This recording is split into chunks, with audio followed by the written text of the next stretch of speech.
नमस्कार। आज हम भारत के राष्ट्रपति के पद को समझने वाले हैं, और वो भी बिल्कुल गहराई से। हमारा फोकस रहेगा संविधान के अनुच्छेद 52 से लेकर 62 तक। एक एक अनुच्छेद को बारीकी से देखेंगे। और हाँ, इसे आसान बनाने के लिए हम एक कहानी का सहारा लेंगे। एक ऐसी कहानी जो ये सारे जटिल अनुच्छेद कॉम्पिटिटिव एग्जाम्स के लिए हमेशा के लिए याद करवा देगी। तो चलिए शुरू किया जाए। बस इसी एक लाइन में समझिए पूरा सार छिपा है। जैसे किसी गांव को चलाने के लिए एक सरपंच चाहिए, वैसे ही इतने बड़े देश को चलाने के लिए एक राष्ट्रपति चाहिए।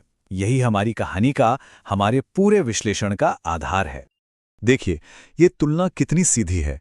गांव का मुखिया मतलब सरपंच, तो देश के मुखिया हो गई राष्ट्रपति। गांव को चलाती है पंचायत, तो देश को चलाती है संसद और मंत्रिपरिषद। और जैसे गांव के अपने नियम कायदे होते हैं, वैसे ही देश का सबसे बड़ा कायदा है हमारा संविधान। इसी फ्रेमवर्क को दिमाग में रखकर आगे बढ़ते हैं। तो ये रहा हमारा आज का रोड मैप। सबसे पहले राष्ट्रपति पद का परिचय, फिर चुनाव और कार्यकाल की बात होगी।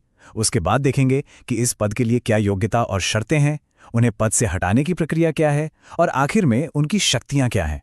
और अंत में एक फटाफट रिवीजन भी करेंगे। तो चलिए कहानी का पहला अध्याय शुरू करते हैं। समझते हैं कि आखिर राष्ट्रपति का पद है क्या, इसकी नींव कहाँ है, और असल में इनके पास ताकत कितनी है। अनुच्छेद 52 बिल्कुल सीधा, साफ और छोटा। भारत का एक राष्ट्रपति होगा, मतलब ये पद वैकल्पिक नहीं है, ये अनिवार्य है। ठीक वैसे ही जैसे गांव के लोग कहते हैं कि अरे भाई, गांव है तो एक सरपंच तो होना ही चाहिए। बस संविधान ने यही बात देश के लिए कह दी। अब यहां आता है एक बहुत ही दिलचस्प मोड़। अनुच्छेद 53 कहता है कि देश की सारी कार्यपालिका शक्ति, मतलब एग्जीक्यूटिव पावर, राष्ट्रपति के पास होगी। लेकिन यहां एक लेकिन है। असल में वो इस शक्ति का इस्तेमाल खुद नहीं करते। हमारी कहानी में सरपंच के नाम पर सारे काम होते हैं, पर असली काम कौन करता है? पंचायत और सचिव। ठीक वैसे ही राष्ट्रपति अपनी शक्तियों का प्रयोग प्रधानमंत्री और मंत्रिपरिषद की सलाह पर ही करते हैं। और ये सिर्फ कहने की बात नहीं है। 1974 में शमशेर सिंह बनाम पंजाब केस में सुप्रीम कोर्ट ने इस पर मोहर लगा दी। साफ साफ कह दिया कि राष्ट्रपति सिर्फ एक सांकेतिक यानी नॉमिनल हेड हैं, और मंत्रिमंडल की सलाह उनके लिए बाध्यकारी है, मतलब माननी ही पड़ेगी। इस एक फैसले ने सारी तस्वीर साफ कर दी। अच्छा, तो ये तो तय हो गया कि देश का एक सरपंच होगा। अब अगला सवाल कि ये सरपंच चुना कैसे जाएगा और कितने समय के लिए। चलिए अब चुनाव और कार्यकाल की प्रक्रिया को समझते हैं। अनुच्छेद 54 चुनाव की बात करता है। अब देखिए, राष्ट्रपति के चुनाव में हम और आप सीधे वोट नहीं डालते। हमारी कहानी के हिसाब से सरपंच को सिर्फ पंचायत के सदस्य चुनते हैं, पूरा गांव नहीं। ठीक वैसे ही राष्ट्रपति को एक इलेक्टोरल कॉलेज चुनता है। इसमें कौन कौन होता है? लोकसभा और राज्यसभा के चुने हुए सांसद और सभी राज्यों के चुने हुए विधायक। और हां, 70वें संशोधन के बाद से दिल्ली और पुदुचेरी के विधायक भी इसमें शामिल हैं। चुनाव की जो विधि है वो अनुच्छेद 55 में बताई गई है, जिसे कहते हैं एकल संक्रमणीय मत के जरिए अनुपातिक प्रतिनिधित्व। ये थोड़ा जटिल है, पर इसका मकसद बस इतना है कि हर राज्य को उसकी जनसंख्या के हिसाब से सही प्रतिनिधित्व मिले।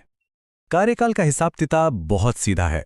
अनुच्छेद 56 कहता है कि राष्ट्रपति का टर्म 5 साल का होगा, और जब तक नया राष्ट्रपति पद नहीं संभाल लेता, तब तक पुराने राष्ट्रपति ही पद पर बने रहेंगे।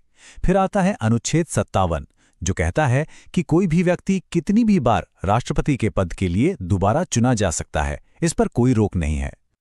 ठीक है, चुनाव हो गया, कार्यकाल भी पता चल गया, पर इस पद पर खड़ा कौन हो सकता है? क्या कोई भी? नहीं, इसके लिए भी संविधान में कुछ नियम हैं। देखते हैं वो क्या हैं। अनुच्छेद 58 में 4 सीधी साधी योग्यताएं बताई गई हैं। पहली, भारत का नागरिक हो। दूसरी, उम्र कम से कम 35 साल हो। तीसरी, वो लोकसभा का सदस्य चुने जाने की योग्यता रखता हो। और चौथी, वो किसी भी लाभ के पद यानी ऑफिस ऑफ प्रॉफिट पर न हो। ये बुनियादी शर्तें हैं। अब बात करते हैं अनुच्छेद 59 और 60 की। अनुच्छेद 59 पद की कुछ शर्तें बताता है, जैसे राष्ट्रपति संसद या विधानसभा का सदस्य नहीं रह सकता, और उनके कार्यकाल में उनकी सैलरी और भत्ते कम नहीं किए जा सकते। फिर है अनुच्छेद 60, जो शपथ के बारे में है। जैसे सरपंच पूरे गांव के सामने कसम खाता है, वैसे ही राष्ट्रपति भारत के मुख्य न्यायाधीश के सामने शपथ लेते हैं, संविधान की रक्षा, संरक्षण और बचाव करने की। ये एक बहुत बड़ी जिम्मेदारी है। अब एक बड़ा सवाल, अगर राष्ट्रपति खुद संविधान का उल्लंघन करें तो क्या होगा? क्या उन्हें हटाने का कोई तरीका है? जी हां, बिल्कुल है। इसे महाभियोग या इम्पीचमेंट कहते हैं। और इसकी प्रक्रिया अनुच्छेद 61 में दी गई है, जो बेहद मुश्किल है। ये प्रक्रिया बहुत सख्त है। इसे संसद का कोई भी सदन शुरू कर सकता है, लेकिन इसके लिए कम से कम 1/4 सदस्यों के हस्ताक्षर चाहिए। फिर राष्ट्रपति को 14 दिन का नोटिस दिया जाता है। इसके बाद अगर वो सदन कुल सदस्यों के 2/3 बहुमत से प्रस्ताव पास कर दे तो मामला दूसरे सदन में जाता है।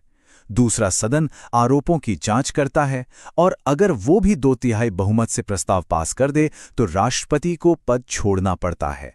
ये प्रक्रिया इतनी कठिन है कि आज तक भारत में किसी भी राष्ट्रपति पर महाभियोग सफल नहीं हुआ है। चलिए, अब हम लगभग आखिर में आ गए हैं। अब देखते हैं कि अगर राष्ट्रपति का पद अचानक खाली हो जाए तो क्या होता है, और फिर उनकी शक्तियों पर एक नजर डालेंगे। अनुच्छेद 62 इस स्थिति के लिए रास्ता दिखाता है। अगर राष्ट्रपति की मृत्यु हो जाए, वो इस्तीफा दे दें या महाभियोग से हटा दिए जाएं, तो पद खाली हो जाता है।